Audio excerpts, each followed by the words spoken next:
And welcome back to the Slow Flower Show. We've got a full house here today. I'm Deborah Prinzing, founder and creative director of Slow Flower Society, and I'm thrilled to have three of my dear floral friends here on the show today. Brad Siebe, general manager of Seattle Wholesale Growers Market, and two of the co-founders of the Seattle Wholesale Growers Market, Vivian Larson of Everyday Flowers and Diane Szukokvathy of Jello Mold Farm. Hello, team. Hi. Good morning. Hello. Thanks for joining us today. Okay, we've got some great news. If you've been following anything at the Seattle Wholesale Growers Market, or maybe if you're attended the ASCFG regional meeting here in the Pacific Northwest, you might have gotten a sneak peek. But this is the first show that's going to tell you all about the brand new book called Floral Standards that the team here has produced. And this looks like just a beautiful cover, but check it out. This is a fat book. Oops, there we go. This is a fat book. And it is a credible book, and we're going to talk about it today. 332 pages, created by flower farmers for floral farmers. So I think, Brad, I'll go ahead and start with you. Can you talk about just what is this book and, who's it for? Well, the Floral Standards books shares a lot of proven advice from our flower farmers here from the Seattle Wholesale Grower Market. As you mentioned, it's 336 pages. It's a full-color reference book, and it identifies best practices and product specifications for over 230 of our top floral crops here at the market, anything from Abelia over to Zinnia. So it covers a lot of great expertise from product selection, harvest stage, criteria for post-harvest treatments, stem length, stem count, bunch count, all of that stuff, even references for even how to package it for proponas or buckets and so forth. So all those important considerations if you're selling into a wholesale market, and also what the expectations are from many in the floral trades when they purchase from other wholesale markets. Yeah, that's great. And the Seattle Wholesale Growers Market is now in its 13th year. You guys were founded in 2011, right, Diane and Vivian? Is that hard to believe? Yes. I wanted to say, I think this book is basically somebody extracted all of this intelligence and knowledge out of the brains of people like Vivian and Diane and all the other grower members. How did it go, Diane, from idea to a physical book? I mean, this was a multi-year project, right? Yeah. I mean, well, Vivian, I don't want to talk without having your voice in there too. Well, she'll jump in afterwards. Okay. I mean, I was just going to say this project is definitely, it's an ongoing, the book is a manifestation of a lot of foundational work to even put the market together. It's so many different phases of selling our products and, streaming all our products from the different farms into the market, and then trying to get our customers to make sense out of how to buy from all these different farms in one place and have, a fair value and quality standard and shared brand. And that's gone on for many years. And I know that we just recognized fairly early on that one person's idea of a bunch was not necessarily another person's idea of a bunch. And then also we all needed to diversify and grow different things so that we could have a good offering for our customers. So the book is primarily to help our grow. Started out as, I had the original idea on my own farm. It's like, how do I remember all these crops we grow? All the specialty flower growers grow so many different crops, and they're seasonal, and it's like our farm is trimmed down to 80 from I don't know how many. Vivian, you probably have grown like 400 crops over your time, I'll bet you. I mean, just anything that has a seed and you can put it in a so true. So anyway, this idea of how do we remember this information from year to year so that we can maintain our own quality standards on our farm, and then how do we create, and this is where Brad came in very much, and he's been our manager for going on 5 years now, and trying to organize this incredible array of, the plant world is almost infinite. And we're like crazy for the next new thing. So it was a real project. I started with 3x5 note cards on my own farm, and then during COVID we had written a grant just right before Brad. I think that grant got written before Brad came in. It was just to kind of help with some assistance through USDA with rural development with some different aspects. And one of them, we were allowed to spend money to hire experts to help us. So okay. it was we could hire John Dole to review, our best practices kind of information for our growers, and also how to handle particular crops. And he was so helpful with that. And that really launched the project. And then COVID came. Sorry, I'll share the mic here. But COVID came, and I don't know, I kept myself from going crazy by doing a lot of vase trialing and writing up these sheets, because I could see how useful it would be for the co-op. And I was able to kind of get hired by the co-op to do that. And Brad was very instrumental then also in helping organize that process. No, that's really great. And I think, I mean, when you talked about Vivian having grown over 400 varieties, and the thing is, Vivian, all of that intel is just in your DNA, and how you communicate it to new members of the market or provisional members, or like trying to get everybody on the same page. What did you do before you had this reference to give to people? Did you just have to coach people? I keep people by me all the time when I'm working with them. And I try to tell them as I'm doing it, why I'm doing it, and those kinds of things. And it really became apparent early on. I don't sit down and write all this down. And when Diane actually said, hey, I was like, oh, that would be so good to have something that I could just say, okay, here's this. This is your workbook. If you have a question, go to this and pull that information, because it's all in there. And it's, I don't believe, humanly possible to train someone in every different floral crop that we do in one season. So it has to be something that they could, tangible, that they can take away. Well, let me put up the PDF. It's we've all talked about it. It's over 300 pages, so we're not going to look at all of it, but maybe we can just click through some of the pages to illustrate to people what is inside. And there's some pretty front matter, the list of all the member farms. I think the table of contents is kind of mind blowing. You can really see how robust it is. And then when we get to, I don't know, I want to just talk a little bit about some of this front matter on best practices. So we start with harvesting. And I mean, this is the kind of thing that is, when you're receiving product, Brad, you really want to make sure that there's continuity and consistency across all of the farms that are delivering. So is that what this is for, to try to help people just have a point of reference of what the product needs to look like when it comes in the door at the Seattle Wholesale Growers Market? Absolutely. As we've grown over the years, the need to standardize our crops from farm to farm and refine practices were all to ensure and maximize vase life, so that the expectation when our customer comes in that they're going to get a quality product, because again, a 10-stem bunch from one farm might not look like the 10-stem bunch from another farm. So we design these best practice standards and specifications to ensure that all of the growers selling through the cooperative can deliver consistent quality products and continue to strengthen our shared business reputation. And so the sheets specifically talk, about post-harvest care and ideal harvest stage of the flowers. And it's really critical, because not all the crops have the same harvest stage. And even within that, some of the varieties really vary greatly, as Diane found out when she was doing a lot of vase trials that she can talk to here shortly. But ideally having, stem length standards for different grading, recommended stems per bunch, all of those things were real critical. And we also got into more details even for our different channels of sales, because our grocery channels is different from our wholesale floral channels to, the floral professional and the events for us. So all that information is in there as far as best practices and expected vase lights and everything. Yeah. And as I'm clicking through, you'll notice that there's a section on dried product, because the Seattle Wholesale Growers Market has a very extensive department on dried product, but it's sort of handled separately. And now we're going to get to the kind of the juicy part. Diane, do you want to just talk a little bit about organizing this? I mean, the data points are mind blowing, because when you think about this for over 230 crops, and that's just the genus, not all the individual varieties that you've touched on, right? Yeah. And we were to organize this, and not, it's a fine art of not putting in too much information, what things we want to say, how do we, this organize. And I would also give a shout out to Robin Abney, our graphic designer, because she also helped. I mean, we already had all the information gathered, and we knew which pieces we wanted to put in there, but she helped organize it in such a way.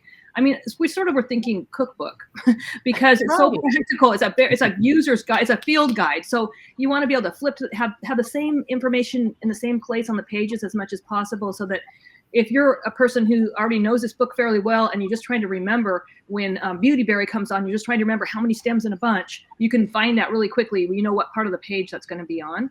So so not only is the information that we included, which is harvest stage is so important, and we tried to include photos of, I think, of pretty much everything in terms of what's the right harvest stage, because we also know that, we farmers are kind of extra energetic people who don't sit down and read directions real so it's like, okay, well, the picture is going to say a lot, so we need to make sure the picture says the right thing. So that's very important.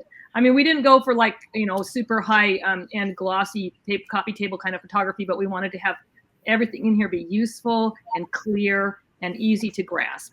And that was a lot of work to remove the words we didn't need to have in there so that the ones that are there can resonate. And also, I just might point out that, this is the Seattle Wholesale Growers Market's, information. So it's, for the region of the Pacific Northwest, it's kind of landed or grounded in our area and our market. But we felt like, this information actually has a lot of use to people outside the area. And particularly, we have in there the recommended varieties for cutting, which is a little bit, so that's not really about harvesting so much, but we wanted our growers inside the market and also our industry at large to be able to, farms need to be able to expand their horizons on what they're growing. And so the recommended varieties part is to help farmers have some idea of where to start looking if they want to expand their crops. So that, maybe a grower knows how to grow Lysianthus really well, but they're looking to expand into woodies. And this book can help the growers both within our co-op and outside our co-op understand that. I think also it's sort of really setting people up for success, because maybe a person who's only been in for a few years has primarily been growing annuals. Jumping into other crops is a little scary. And this is sort of going, okay, don't spin your wheels. Start here. Don't reinvent the wheel. Just start here, because we know this is the proven, variety and the proven approach. I mean, I think this is amazing. For example, and we're looking at allium. Yeah. There's like grocery specs, as Brad had mentioned, that there's some of this product is harvested and packaged differently for a mass market versus a wedding and event florist. But okay, that's a pretty page. And then you look at this extensive chart by variety with the, all the specs in terms of stem length and, how you bunch it and that sort of thing. Vivian, do you want to mention anything about how in-depth this is in terms of, and these charts don't exist for every variety, but probably the more popular ones, right? Yeah, I think the ones that we've seen mostly are listed in here. I mean, you could go on forever digging up new cultivars and varieties, and some of us do it just for fun, and then we get in trouble with Brad because we bring it to the market and he's like, that's not on your list. But it is really important to have this, just as it's a standard. And that was one of the things that definitely came to mind when we were putting this together, is that we realized that not all farmers are in the Pacific Northwest and they're all over the place, but we wanted to have useful, pertinent information in this book for any floral farmer to be able to use it and just have a better idea of what is needed if you decide to grow wholesale. Yeah. I stopped here, Vivian, because you are one of the anemone growers at the Seattle Wholesale Growers Market. Tell me about this and why these 3 different photos had to be included. Like, what were you trying to communicate? Well, the interesting thing about anemones when I first started growing them is that I did not realize. So when you cut them for harvest, then the stem length is what the stem length is, but the flower continues to grow from the collar of the greens to the flower itself. So that little peduncle in there, and I love that word when I was told that, it's just like, it's kind of one of those, if you were a 8-year-old boy and somebody said peduncle, you would giggle. But it just, the stage of harvest, and so it continues to grow from there, and it can elongate and lengthen for a long time beyond just when you harvest it. So we wanted for people to be clear to see that there is that is what you want to look at, not just the flower itself, although the flower is important. And then the one shows what is aphid damage on it and what they do to it. So not only are we showing all the good things, we're trying to show some of the bad things that you want to avoid if you are harvesting for either our event florists or also for grocery. Right. I mean, and also something like an enemies, it's an investment for farmers. So you're trying to help ensure success, set people up for success so that they don't have a lot of financial pain if maybe something is a failure, right? Absolutely. Yeah. I mean, that's what we're trying to do, is we're trying to help not only ourselves, but also new growers coming into it, so that we're not having to every single time say, this is what this is, or this is what that is. It's putting it out there in a standardized version, something that's you can grab hold of and actually get your teeth into and see. And that Diane did an amazing job of knowing which things needed to be put in there. Well, I wanted to jump forward to the section that I think is really amazing. And I do think this is a very distinct trait of the Seattle Wholesale Growers Market, and that is the conifers. And Brad, how many different conifers is the growers market stocking in the winter? And like, this is mind blowing. This is like several pages. I'm going to click through here while you just address what people are getting out of this. This is pretty vast. Well, we consolidated what we put in the book, because we carry probably close to 30 plus different conifer varieties here. Wow. And within that, there's many different cultivars that could be anywhere from green to variegated to other color forms. So this is kind of the more popular ones, but it's kind of an untapped area. And during the holidays, it's a product line that our florists really love, because it's so unique and different than the traditional conifers you typically see out there. So, and a lot of these can be grown at other parts of the country in the northern climes. So I think it's a great idea to give people hey, there's other choices other than just, the standard, cedar fir type options and some princess pine that you typically see during the holidays. Of course, we've included those, but there's so many unusual types when you get into the different cryptomerias and all the different Chamaecyparis varieties that have really unusual foliage and textures, and even winter colorations, because some of the crops,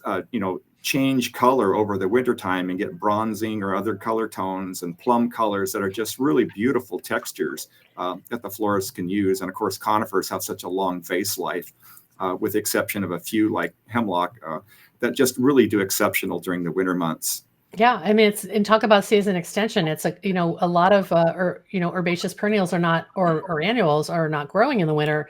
Exactly. But you've got this category that is, I've heard the term specialty and novelty about the conifers, but they're just like the really distinctive ones that no one knows what they are, but they draw you in, and you're just like, oh, that's not your average Christmas tree. That's something really special. And the growers market's really known for that.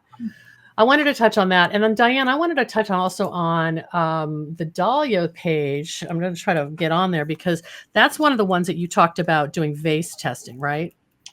Yeah, and I wanted to add one note in there, which is just to laud all the botanical people, all our farmers, and also like Brad contributed tremendously to this conifers section, because he used to worked in the nursery trade for years, and so it's like that's what this book. That's why we say by farmers for farmers, because Vivian, I mean Gonzalo, Jan Rusin for the alliums page, farmers have like generations of knowledge that they've contributed to this book, and that's why it's got so much great useful information. So yeah, in dahlias, oh my goodness, dahlias are infinite, aren't they? We're like, how the hell do we sell dahlias? They're so perishable. We're known in the Pacific Northwest for being able to grow good dahlias when the summer rains don't kill us. And so it's like, we just started vase testing. Wow. We tried to start doing it because we wanted to know, what are these, what's real here? There's lots of stuff out there, but no real specific information on types of dahlias at the time that we started. And we have a room here on our farm it's our prep room, and it's insulated, and it just happens to stay in this, during the temperate part of the year. at just about room temperature. I can keep it within 2 degrees of room temperature with, a little swamp cooler sometimes and a little heat sometimes. So we just started, and John Dole gave us information on how to do it. Down there at North Carolina State University, they've done a ton of research on base life, among other things. And so he gave us some pointers on how to run a trial, and we just took off and base tested well over 200 varieties of dahlias, and wow, we found out how much variation there is between named varieties just on base life, stage of harvest. It was pretty extraordinary. We used a control, and then we also tested them in floral preservative. Wow. And we have an extensive spreadsheet from all of those base trials. Well, yeah, there's pages and pages of this. And I do think that is, if you're going to really stake your brand on unique dahlia varieties, then you're educating not only other farmers, but the florists who are shopping at the Seattle Growers Market, right? Yeah, the florists can know how to use them, but also there's one other thing. You see how some of these are bolded. It's so important. A flower can look great in a photograph, and it can perform well for the customer, but it also needs to be producing enough stems to be worth the grower to grow them. So these bolded varieties are varieties that the growers, our main dahlia growers have, I used to be one as well, have said, yeah, that one actually is worth the real estate. So it's both good for the customer and for the farmer. It's like going to a bookstore and seeing staff recommends this book, like a little card on the shelf. Like, okay, yeah, that's worth my money. I love it. Did you get involved in any of the testing too, Vivian? Oh yeah, Diane would, which was really great because it taught me right off the bat, because I had not known, I never cut them out of stage 1, unless actually asked to.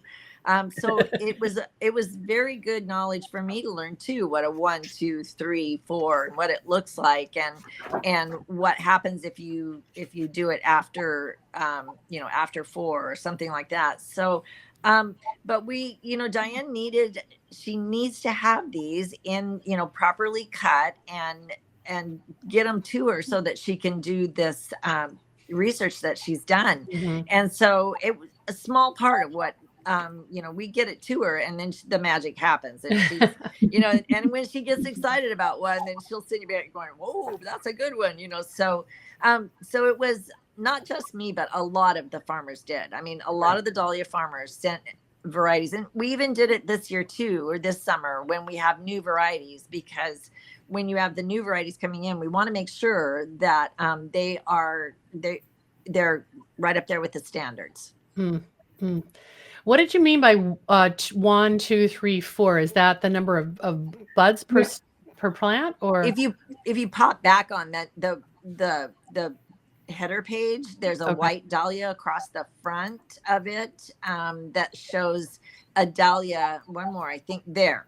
Okay. Yeah. And, I might add that I made that up because we had to have a way of talking about them.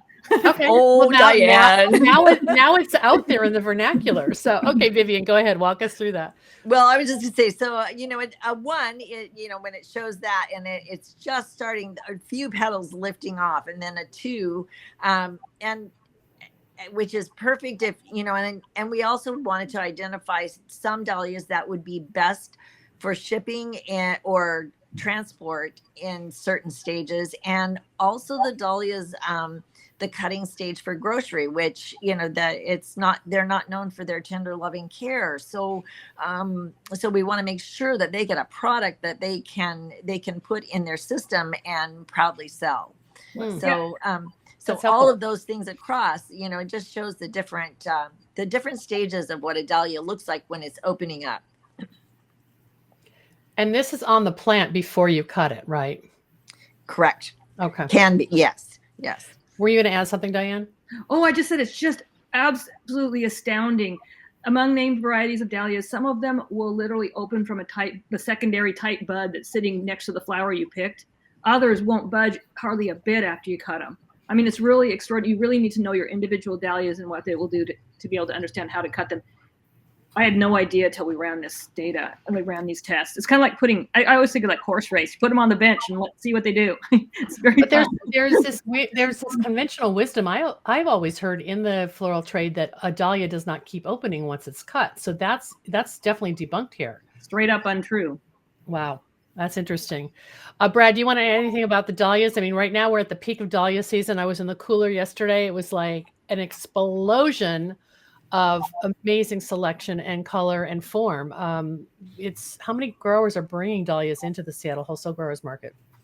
Right now, we have 7 different growers that are bringing dahlias in. Wow. So we have a huge selection of varietals offered on the floor at this moment. Wow, it's amazing. And everybody's just, well, here it is, September 27th. So hopefully we'll have another month. We'll see, right? Maybe not. Yeah. Viv, I want to go to the ranunculus section because I feel like that's another. I love the fact that I figured out how to hop to other pages here with my my scrolling. So ranunculus is another one that is multiple pages, and it starts with the butterfly ranunculus. So I don't, Viv, do you want to just chat a little bit about what you were hoping that this would convey, because you're one of the key ranunculus growers at the market? Well, and the interesting thing when that I learned when we started growing ranunculus for the market was that you can cut the ranunculus in different stages and not just like golf ball where it's hard as a rock and you barely see any color. And yes, in some stages, that's actually, if you're trying to ship it across the country, then that's probably going to get there in better shape with less bruising of the petals or a problem. But I think that our customers have really come to love the way that they can have a ranunculus and they can see the flower form and see what its beauty. But it doesn't have to be a tight ball. Yes. Is this more of an example of what you like to bring it in at? Yes, because and even at that stage, you're going to get multiple. I mean, you're going to get a good 7 to 10 day vase life on that because they're such iconic cut flowers. And so the colors, it's a spring thing that people wait for, ranunculus. Yeah. And I will say, Vivian, you have just been a leader in our market in ranunculus quality. I mean, it's astounding what the quality that you bring. And that part of that is just waiting and letting them mature and not just, I think it's because of shipping that sometimes they end up being small in the trade. I totally agree. Yeah. And I think that people have come to really appreciate their beauty even more because they're able to see it. And it really was an aha moment for me many years ago, probably at least 10 or 11 years ago when I was first growing the ranunculus for the market. And I had these beautiful ranunculus that were considered too blown. I was just scared to cut them. And I thought, I'm going to take them down there. They're going to blow open anyway. And I'll just take them down there and see what happens. And the customers loved them, bought them all up and said, and so it's kind of one of those things where you kind of happen onto it. But then I said, well, if I brought it in the house at that stage, how long is it going to last? And a week. 10 days for sure. Yeah. So it was a learning moment for me as well. And I think that our customers really appreciate that. Yeah. I'm glad you mentioned that. I was in the market yesterday and the display is up at the front counter of Floral Standards. And I said to Brad, are florists buying this yet? And you commented that you had positive feedback already just in week 1, right? Absolutely. We've had quite a few customers purchasing books. We've also had a lot of interest in selling the books through their shops to their customers as well. So I think this book has really wide appeal to even home gardeners. There's just a lot of great information in here on harvesting flowers at different stages, and just even for people even to learn what the different flowers are that are out there. And of course, you can always go online or you get other books on how to grow them because there's no cultivation information, but there is a lot of great pictures and information on harvest stage and just different varietals to think about growing That's such a good point. I do want to, before we talk about how people can order the book, I do want to put Diane on the spot a little bit because she is sort of the hellebore queen. She and Dennis. I agree. Let's give Dennis some help, some credit too, because this has been a labor of love for you. When Vivian talked about all this work trying to get feedback on, or some of it was just risk taking on the ranunculus. This is sort of the story of the hellebores at Jello Mold Farm too, right, Diane? Yeah. Well, I would say, we grow, there's two separate sheets in the book for hellebores. There's the hybrids, and then there's also hellebores, I think orientalis. They're two different beasts. The hybrid hellebores that have been bred by mainly Heuger and the Ice and Roses series. There's a couple of breeders that are bringing hybrid hellebores in for the last 10, 15 years. We've been working intensively on it, mostly out of Europe. And they've bred some of the orientalis traits into the hybrids, but they have a different stage of harvest. So those orientalis are gorgeous and they come a little later and they grow in the field. But those characters have got to be, you have to wait to harvest them until multiple flowers are open. They're tricky. They scare our customers sometimes because you have to handle them correctly or they won't last for you. I mean, the information is in the book, but it's really the hybrid hellebores. And in the last few years, we just filled up a hoop house with them we just wanted to stop doing so many spring crops so that we didn't kill ourselves. So we took a risk and filled up a house, and they grow fast. They're incredibly productive. They're very reliable, and it's a great it's basically a full crop for February, March, and April, which is hard to find in this region. So yeah. So are you saying that the orientalis are because they're grown in the field, they're coming in at a different time than the hybrids? Or are you extending extending the hellebore season then? Yeah, the part of it is that the breeding for these hybrids is based in Europe, where they give these away as potted plants as gifts for Christmas, and they've bred them a lot with the red tones and whatnot. Now they're coming in like. I have folks that visit our farm and just take information about what colors do you need, because I'm like, well, we kind of don't need that much red in spring, and so they're working on that. But it came originally from a European custom of giving these away at Christmas time, so they bred them to be early. So they use some of the genetics of the orientalis, but at our farm, there's a kind of a continuous stream between. They start in the hoop houses with the hybrids, and then about when those are kind of winding down, then the orientalis in the field come on. I used to be super enthusiastic about the orientalis. Now I'm happy they're there, but I'm not as crazy about them because I know these are so much easier to handle and grow. Yeah. And can you just touch on, and this is clearly for the Pacific Northwest region, it may be different in other regions, but weren't you able to get these into the market at Valentine's Day? Yeah, I brought a whole truckload in, and that's happened 2 years in a row now. And they have some issues with aphids. They don't want to be, there's a gal who works for Heuger who comes and visits us and gives us information, which is great. And she takes back information because they're interested, because we're growing them in the ground and we're growing them under cover. And she was concerned that they would be stressed out in the summertime, but we're fairly cool where we are, and it's been working for a couple of years. But they do get some aphid issues in the summer.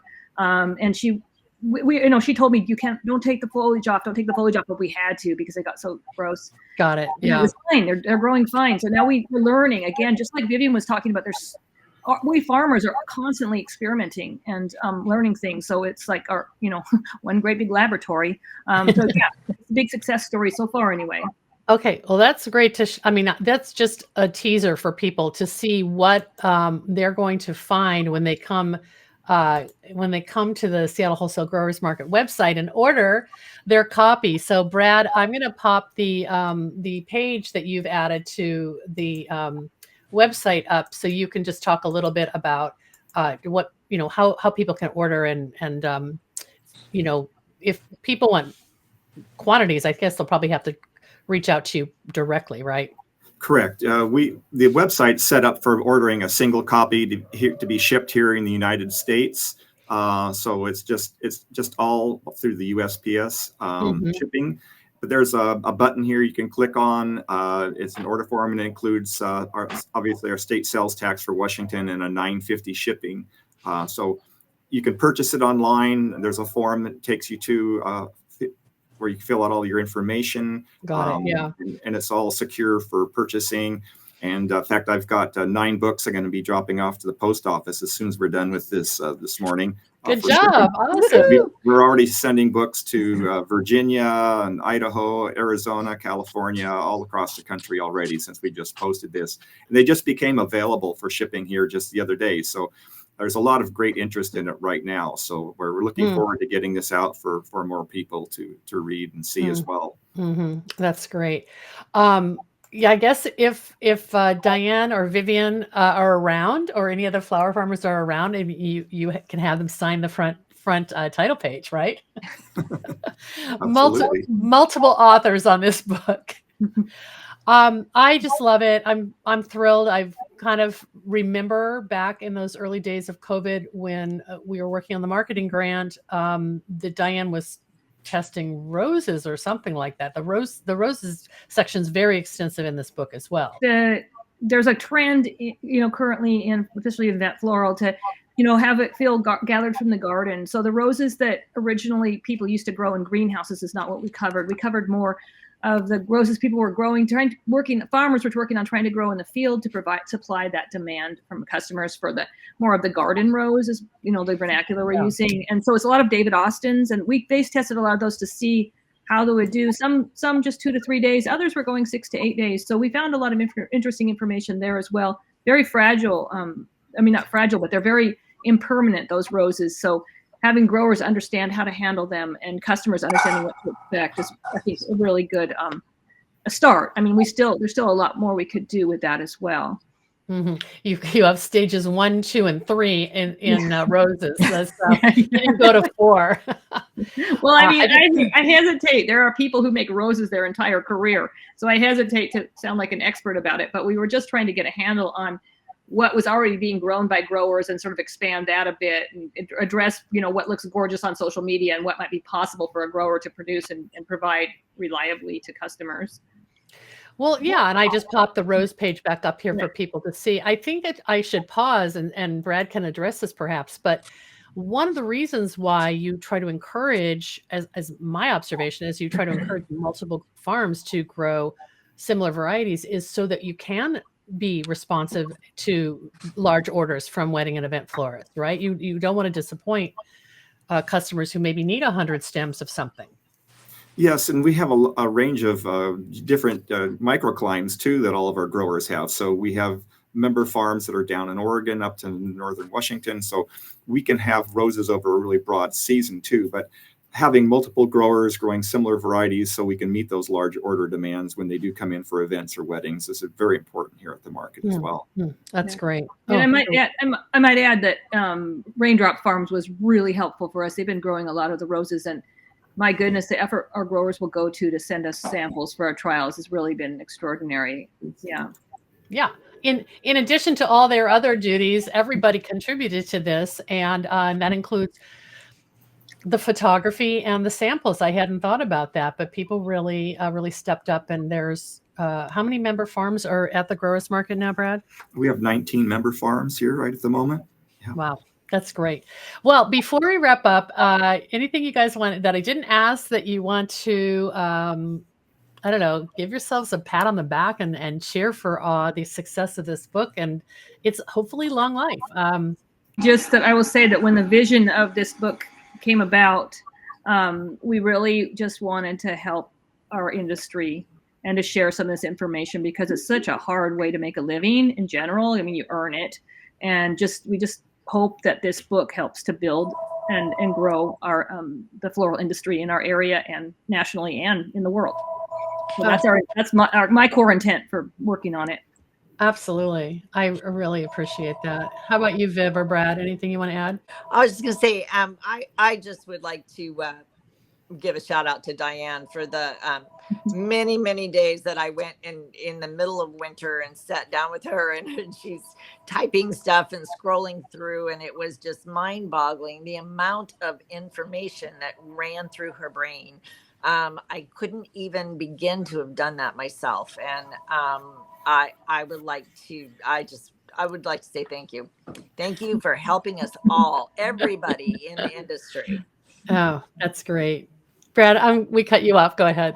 I just want to acknowledge and thank all of our member farms. This was, again, a huge community cooperative contribution for the book. And there's thousands and thousands of hours of time and labor and research put into production for this since 2020 and having this come to fruition. So it's wonderful to see the book finally out in the wild now and available for everybody to see and start using.